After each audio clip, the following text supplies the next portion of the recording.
Welcome back, everybody, to this week's episode of the Taking a Breath podcast. Thanks so much for joining us. I'm excited because this week on the podcast, I have Laura Balan. She's a junior at Belmont University in Nashville, Tennessee, studying social work with a minor in Christian leadership.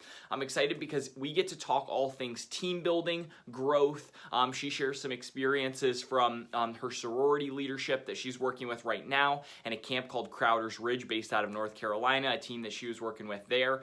So there's a lot of experience, a lot of growth, and just super excited for her to share today. Enjoy the episode. As a kid, I always was super offended when someone told me I was bossy because I was like, no, I have a vision. I'm just executing my vision. But when I got to Crowder's Ridge, actually, the first week that we were there, I was supposed to be doing staff training, and I could not get my staff to listen to me. I was struggling. I was trying to get them to do things on time, and they weren't really responding to my leadership. And so my HR boss person, whatever the word, the person who did HR at the camp pulled me aside and was like, let's talk about this because they're not responding to you and they're frustrated. And so I had to learn right then and there how to be a good leader who people wanted to follow, which was so huge for me, such a big lesson. And part of that was getting to know them. Like, I sent them love languages tests. So if someone was really into words of affirmation, I had to remember to keep that in mind and constantly affirm them. Or if someone was into physical touch, which I was not, I had to remember to do high fives or handshakes, pats on the back, just finding ways that they needed to be encouraged so that I could encourage them when they did things right. And also using that when I needed to correct something. So if something had gone wrong and they were a words of aff person, I would lead with that and then follow up with, now let's talk about what we can do better. So framing it in their own love language was really beneficial for me and really successful in that particular environment. Dang, I love that. We really just dived right in there. So that's so interesting that you mentioned that, because I do think that's been a huge realization of how can I talk to people in a way that's going to, they're going to hear it, right? Versus it just going in one ear and out the other. And I think that's so important, whether it's love languages or, I know a lot of people use different personality tests, but I think working on teams, that is so important to understand where people are coming from, understand how they're going to hear you well. So I'm curious, how many people were you overseeing on that team at Crowder's Ridge, the camp that you were working at? Yeah, so directly under me, I had 4 tribal leaders and then an assistant programming coordinator who was a high schooler. She was the only high schooler on our team. And then every single week we would have 10 brand new high school interns. They could be anywhere from 8th grade to 12th grade. You just didn't know them any week. Sometimes they came back, but throughout the week we had to run all of the field games, all of the stage games, anything programming, any game, any announcement, that was us. And so having to train new people every week how to do things was so difficult, but you always had that core team of the 6 of us that could lead them through that. What for you was that balance? So I know you were going from, you're training people, you're leading events, all of this different stuff is going on pretty much constantly throughout the summer. What for you was a good way to balance everything as you have all these different things on your plate running at the same time?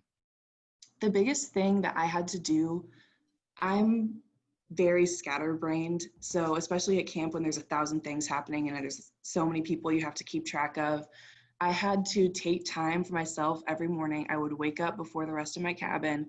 I would go get a coffee, and then I would sit down, and I had this big notebook with all of my notes and everything. And I would just go through it. I would remind myself why I was there, that it wasn't for a successful camp, but it was for a successful experience. Wow. So reminding myself why I was there, reminding myself what I had to do, who I needed to talk to, and just putting myself in the right mind space, the right headspace to lead people throughout the day. Because if I wasn't in that right headspace, then they weren't going to be in the right headspace. Yeah. And I'm so used to okay, what's the next goal and really pursuing it. And I'm guilty of that, not taking the time to celebrate the victories, celebrate the team who's helping me get there. I know I'm guilty of that. So definitely something that that I'm taking away from this of like, yeah, like dang, doing something like that is really important for the morale of the team, for getting them just excited to be there and excited to be pursuing whatever the next, mission or goal is. I'm and curious. for yourself, Yeah, go ahead. Yeah, sorry. And for yourself to take a rest and to just not feel like you have to be on top of everything, but you can just sit back and just watch what you've done. It's really good to celebrate not only your team, but also yourself. Yeah. And I do think that as people start sharing, or like the thing I've seen the most is that people don't want to be that first person to be vulnerable. I think, I think a lot of people struggle with opening up the shell, especially if they feel like everyone else still has the shell up. So that's something that as a leader over the past couple of years, and it doesn't even just have to be sharing your feelings. It can be as simple as sharing your perspective or point of view. So for example, like if I'm asking, hey, what's your opinion on this, right? If someone senses that either I have not been able to haven't been willing to be vulnerable, or other people on the team haven't really been willing to share kind of their thoughts and opinions, I think that really keeps people kind of locked in. And so, yeah, to your point, like with feelings, like, yeah, if people are starting to share and are being authentic or being real, that's going to make everyone feel more comfortable. I think for leaders, one of the biggest things is if you are willing to set an example of authenticity and vulnerability. That's something that I've always struggled with because of either insecurity or because of like not knowing how it will be received, like wanting people to like me first and foremost, or whatever it is. But as I've been growing, realizing like, okay, first and foremost, everyone is struggling with something, right? Like if you can get that in your mind, you can feel so much more free to then want to share your story and allow other people to share their story as well. I mean, my social work background and training and studying that I'm doing definitely influences my focus on mental health. I always want my team to be healthy, not just physically, but also mentally. But I think that my own life has led me to see that if I'm not open about what I'm struggling with, I can't expect anyone else to be open. And setting vulnerability as one of my major values has kind of influenced that, even if I really struggle with that. Reminding myself that vulnerability is important and that it's even critical to developing a safe space, not only for myself, but also for my colleagues and my friends. That's that so good. helps me be vulnerable. Yeah. Yeah. Oh my gosh. So, and I'm curious. So we talked about it a little bit because this is exactly what you were just talking about. We talked about it a little bit yesterday of like, once you first got to Belmont and you were kind of out of your comfort zone. And I wanted you to kind of share a little bit about that, because even when we were talking, I got a lot out of it, of what was it like when you were first there? How did you get plugged in with somewhere where you felt like, okay, I can kind of open up? Like, what was that process like for you first getting to Belmont?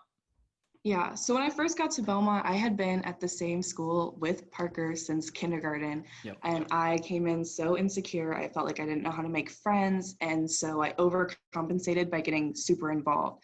I was the president of my dorm's council. I was, applying for Greek life. We did spring recruitment, so I had a whole semester to find things to fill my time before I even got involved in that. And as soon as I got involved in Greek life, part of the reason I went for Greek life at Belmont in particular is because of the leadership and values focused environment that it is. And so I knew I wanted to do something with leadership in college, partially for my resume, partially because leadership development is my favorite thing. I think it's so fun. And so I applied for a position of a girl who had graduated at the end of like the fall semester. So I took on director of fundraising, and I had just joined the sorority. I was fresh and I had never had a leadership position in the sorority. I didn't even know what director of fundraising was. I just saw an opportunity and I said, please pick me. And then they did. And I was like, what now? So I worked a lot with a girl who was a junior at the time, and she kind of talked to me about what it was, and we shared some ideas with each other, and we started doing events, and I was like, okay, this is cool. I have somebody who's mentoring me. I feel like I know what I'm doing.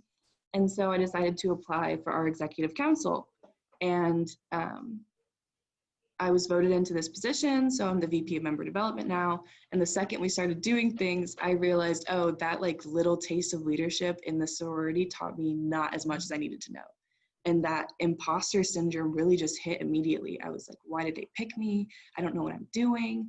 It was the start of spring semester, and I felt so scatterbrained and just all over the place. And I felt like I was not doing my work as excellently as I could because I didn't know what I was doing. And I had my first big win when I scheduled my first programming chapter, which is what I talked about earlier when we invite a speaker to come in. And these programming chapters I had watched for the past like year and a half go so badly. Like it was always some boring speaker who came in to talk about something and the girls weren't interested. And I was like, I know that this can be something good. And I love programming. I was programming coordinator at Crowder's. I love programming.